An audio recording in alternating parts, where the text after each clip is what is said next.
بسم اللہ الرحمن الرحیم۔ السلام علیکم۔ امید کرتا ہوں کہ آپ تمام دوست بالکل خیریت سے ہوں گے اور آئندہ بھی اللہ تعالیٰ آپ کو اپنے حفظ و ایمان میں رکھے۔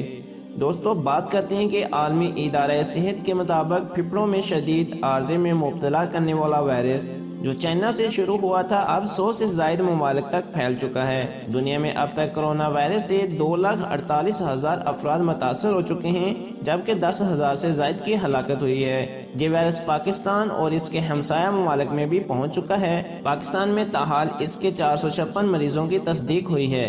اس ویڈیو میں ہم آگے بات کریں گے کہ اس کی علامات کیا ہیں، اس سے بچنے کے لیے ہم چہرے پہ کون سا ماسک یوز کر سکتے ہیں، اور کرونا وائرس کس قدر جان لیوا ثابت ہو سکتا ہے۔ کیا کرونا وائرس کا علاج ممکن ہے؟ ہم خود کو کیسے محفوظ رکھ سکتے ہیں؟ عالمی ادارہ صحت کا اس کے بارے میں کیا کہنا ہے؟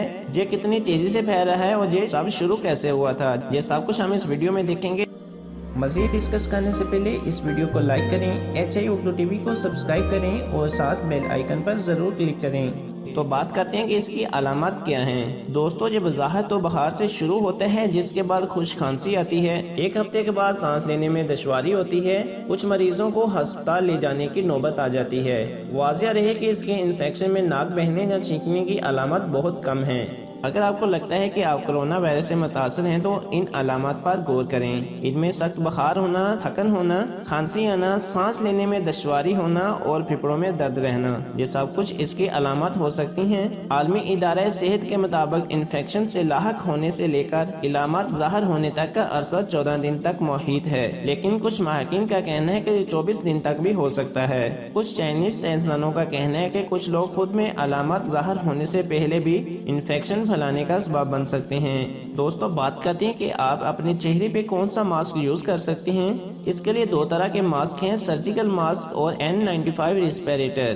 جبکہ N95 ریسپیریٹر چھوٹے ذرات سے محفوظ رکھتا ہے، ہوا میں شامل 95% ذرات کو فلٹر کر دیتا ہے، ٹائٹ ہونے کی وجہ سے اس میں لیک نہیں ہوتی۔ جبکہ سرجیکل ماسک یہ گیلا ہونے والا نہیں اور یہ پانی کے ذرات سے بھی محفوظ رکھتا ہے۔ یہ چھوٹے ذرات سے محفوظ نہیں رکھتا اور ڈھیلا ہونے کی وجہ سے یہ کناروں سے لیک ہو سکتا ہے، تو اس لیے بہتر ہے کہ آپ N95 ریسپیریٹر ماسک کا یوز کریں۔ تو اس کے بعد بات کرتے ہیں کہ کرونا وائرس کس حد تک جان لیوا ثابت ہو سکتا ہے۔ دوستو، اس وائرس سے متاثر ہونے والے تقریباً 44,000 مریضوں کے ڈیٹا کے جائزہ کے مطابق عالمی ادارہ صحت WHO کا کہنا ہے کہ 81% افراد میں اس کی ہلکی پھلکی علامات ظاہر ہوئیں، جبکہ 14% میں شدید علامات ظاہر ہوئیں۔ 5% لوگ شدید بیمار پڑ گئے۔ اس بیماری جسے کووڈ-19 کا نام دیا گیا ہے، اس سے مرنے والوں کی شرح 1 سے 2% رہی۔ جبکہ ان اعداد پر بھروسہ نہیں کیا جا سکتا، ہزاروں افراد کا علاج اب بھی جاری ہے اور شرح اموات بڑھ بھی سکتی ہیں، لیکن یہ بھی غیر واضح ہے کہ ہلکی پھلکی علامات والے کتنے کیسز ہیں جو رپورٹ ہی نہیں ہوئے۔ اس صورت میں شرح اموات کم بھی ہو سکتی ہیں۔ ہر سال 1 ارب افراد انفلوئنزا کا شکار ہوتے ہیں اور 2,90,000 سے 6,50,000 افراد ہلاک ہوتے ہیں۔ فلو کی شدت ہر سال بدلتی ہے۔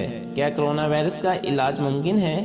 تاحال اس کا علاج بنیادی طریقوں سے کیا جا رہا ہے، مریضوں کے جسم کو فعال رکھ کر سانس میں مدد فراہم کر کے توقعات کہ ان کا مدافعتی نظام اس وائرس سے لڑنے کے قابل ہو جائے۔ تاہم اس کے لیے ویکسین کی تیاری کا کام جاری ہے اور امید ہے کہ جلدی اس پہ کام مکمل ہو جائے گا اور اسے 2 انسانوں پر آزمانے کا عمل شروع کر دیا گیا ہے۔ ہسپتالوں میں وائرس کے خلاف پہلے سے موجود دواؤں کا استعمال شروع کر رکھا ہے تاکہ دیکھا جا سکے آیا ان کا کوئی اثر ہے۔ اب بات کرتے ہیں کہ ہم خود کو کیسے محفوظ رکھ سکتے ہیں۔ عالمی ادارہ صحت کا کہنا ہے اپنے ہاتھ ایسے صابن یا جل سے دھوئیں جو وائرس کو مار سکتا ہو۔ کھانستے یا چھینکتے ہوئے اپنے منہ کو ڈھانپیں۔ بہتر ہوگا کہ ٹشو سے اس کے بعد فوری اپنے ہاتھ دھوئیں تاکہ وائرس پھیل نہ سکے۔ کسی بھی سطح کو چھونے کے بعد اپنی آنکھ، ناک اور منہ کو چھونے سے گریز کریں۔ وائرس سے متاثر ہونے کی وجہ سے یہ آپ کے جسم میں داخل ہو سکتا ہے۔ ایسے لوگوں کے قریب مت جائیں جو کھانس رہے ہوں، چھینک رہے ہوں یا جنہیں بخار ہو۔ ان کے منہ سے وائرس والے پانی کے قطرے نکل سکتے ہیں جو کہ فضا میں ہو سکتے ہیں۔ ایسے افراد سے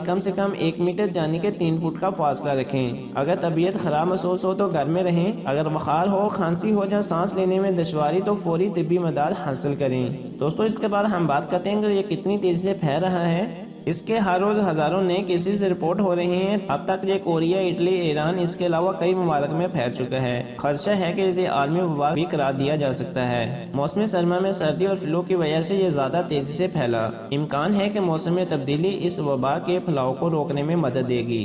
تاہم کرونا وائرس کی طرح ایک virus middle east respiratory syndrome گرمیوں میں سعودی عرب پھیلا تھا، اس لیے اس بات کی کوئی گارنٹی نہیں کہ گرمیاں اس وبا کو روک دیں گی۔ آپ بات کرتے ہیں کہ یہ سب شروع کیسے ہوا؟ دوستو یہ وائرس خود کوئی نیا نہیں ہے، یہ صرف انسانوں میں نہیں ہے، یہ ایک مخلوق سے دوسرے میں آیا ہے۔